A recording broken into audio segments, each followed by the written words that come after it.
All right, good morning. Today I want to talk about our cultural misunderstandings about arousal and correct orgasms for people with vulvas.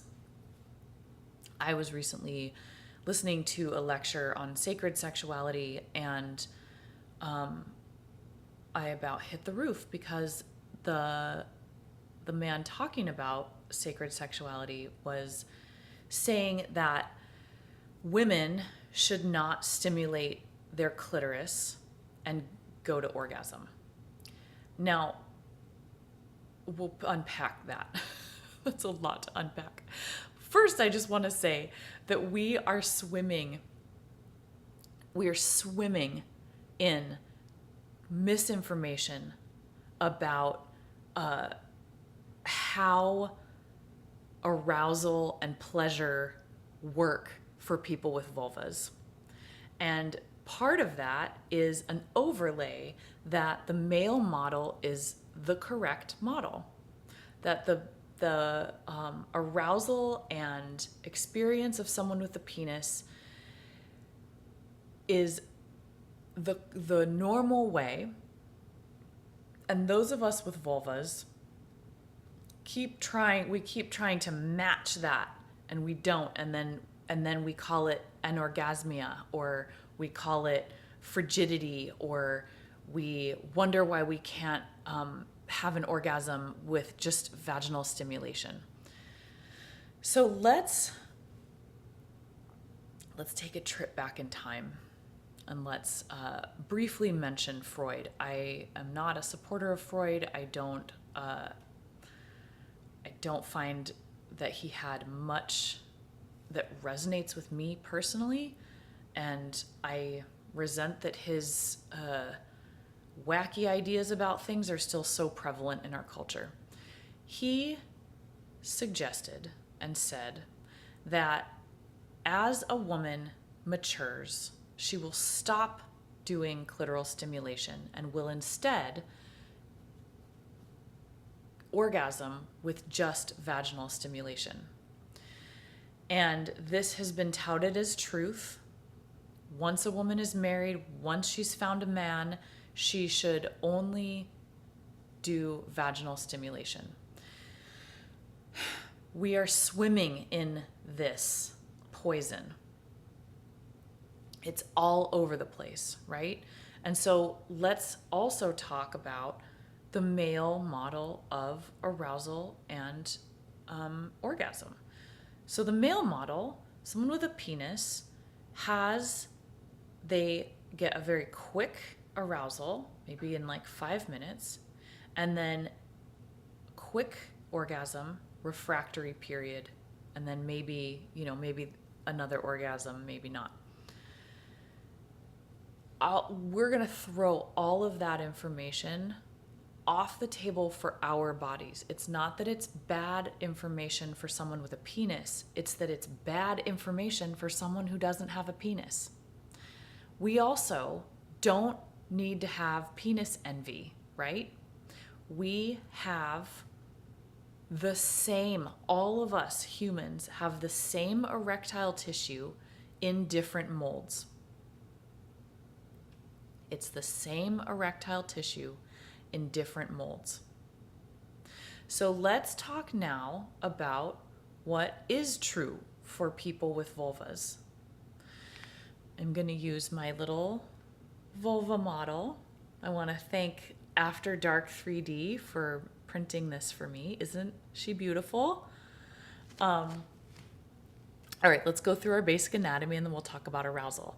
Basic anatomy, we have the outer lips, the outer labia.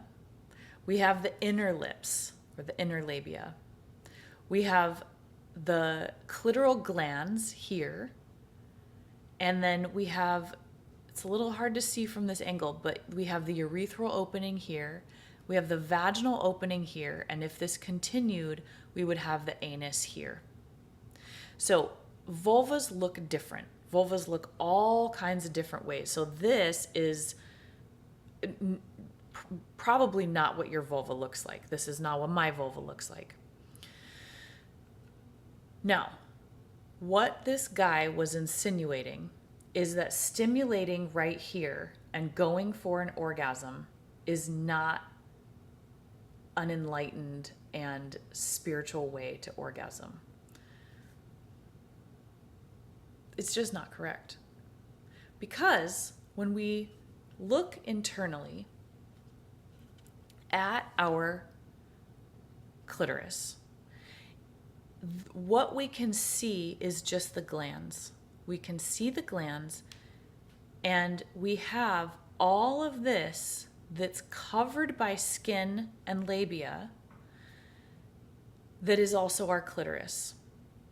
So when people talk about vaginal orgasms, some people are able to stimulate our erectile tissue inside of our vaginas, and we can have an orgasm that way. But the thing is, it's still the clitoris. All of it. All of our orgasms, whether we are doing that through penetration or outside stimulation, all of them are clitoral orgasms. There's not differences in our orgasms. So an orgasm is an orgasm, and they're all fabulous and they're all different, right? So that is the truth of our bodies for those of us with vulvas. We have, let's go through the anatomy of that. So we have the clitoral glands, which is this little guy that you see. And then we have, coming down here, we have the bulbs of the clitoris and the legs of the clitoris. Where are those corresponding? They are in our inner lips and our outer lips. So when we are stimulating our clit right here, and this is, our techniques are going to be different because we all have a slightly different anatomy. We're stimulating here. We also have the shaft. The shaft is not super clear in this little 3D model, but the shaft is a little rubber band. It feels like a little rubber band just above the glands. And we tend, those of us with vulvas, we tend to like stimulation here on the glands. Sometimes direct stimulation can be way too much. All of the stimulation internally is indirectly stimulating our clitoris. This model, I'm going to get it a little bit closer to the screen. This model also does not show that we have erectile tissue between the vaginal opening and the anus. So that also gets erect. And when we talk about G-spot orgasms, so G-spot orgasms, that was named by a man. It is not correct in the way that it's not a spot. What that is your urethral sponge. So if we had a slightly different angle of this, we would see, so here's the urethral opening, and all around the urethral opening is erectile tissue. When we are aroused, that swells up and can feel absolutely amazing to be stimulated. If we are not aroused and we stimulate that, it doesn't feel great. It feels like you have to pee, or it just is like, it's a little agitating. It just doesn't feel very good. When we combine, this is one of 1,000 things that Betty did that was so brilliant, is Betty taught us to combine stimulation on the outside and stimulation on the inside. And that is called her rock and roll technique. And what that does is it gets a lot of the clit. So when she started doing that with women in the body sex groups, this was not known. It wasn't known that this is actually what our clitorises looked like. So let's just take this by itself for a moment. So this is a very recent discovery. Not that it didn't already exist, but we just didn't have the technology to be able to see this. So this is our erectile tissue. All of this gets swollen. How does it get swollen? It gets swollen and erect with time and stimulation. That means touching.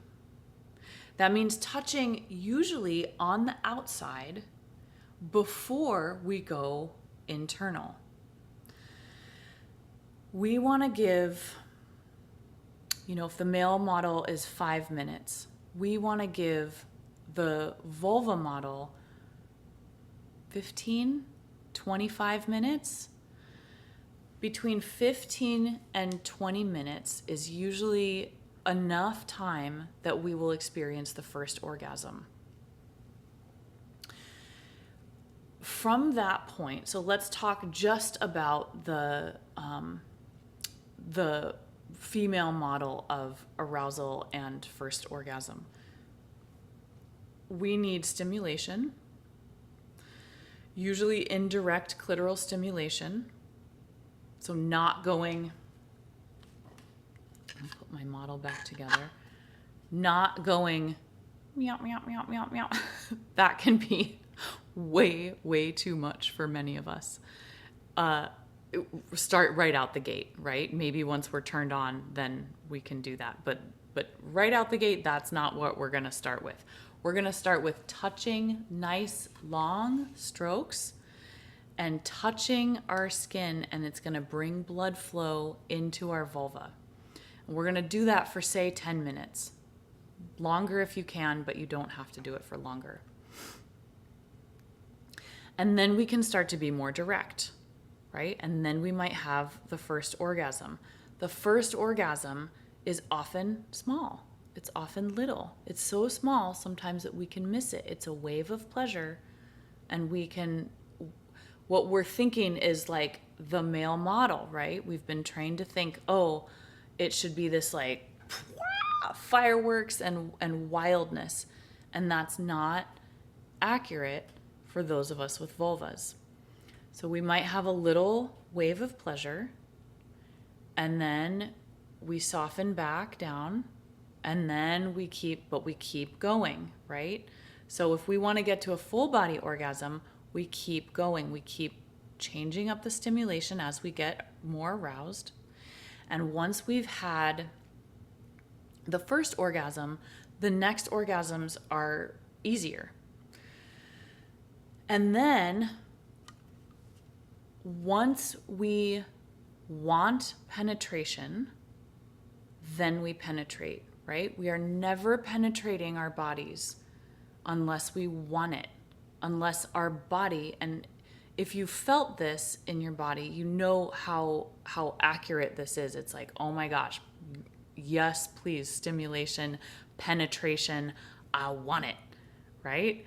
So that is what we're looking for. We're looking for that turn on. We're looking for that desire to be penetrated.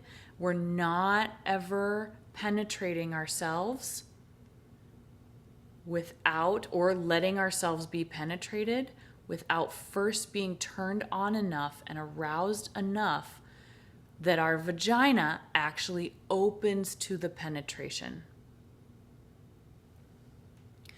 All of that takes time. All of that takes being able to throw out the idea that we with vulvas should be behaving like people with penises. All right, I've talked a lot, and I think I want to just let that settle. I invite you to close your eyes if you like, and just let that information settle down in your body. Feel what has resonated. Feel any new information that has come into your body, any new realizations.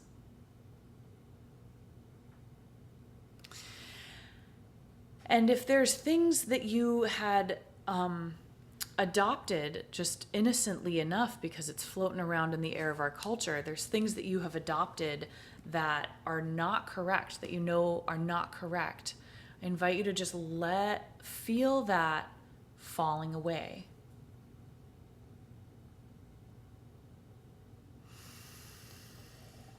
And feel how nice it is to have correct information about your anatomy. Feel how different that is. For me, the way I feel that in my body is like,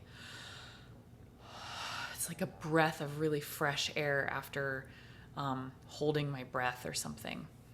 Or a sense of like, I knew that was right. I knew that was right. I didn't have the information, but I knew that what I was being taught was incorrect.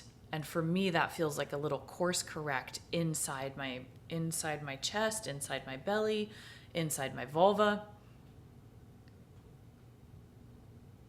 So I hope that you have enjoyed this video, and I will see you next time.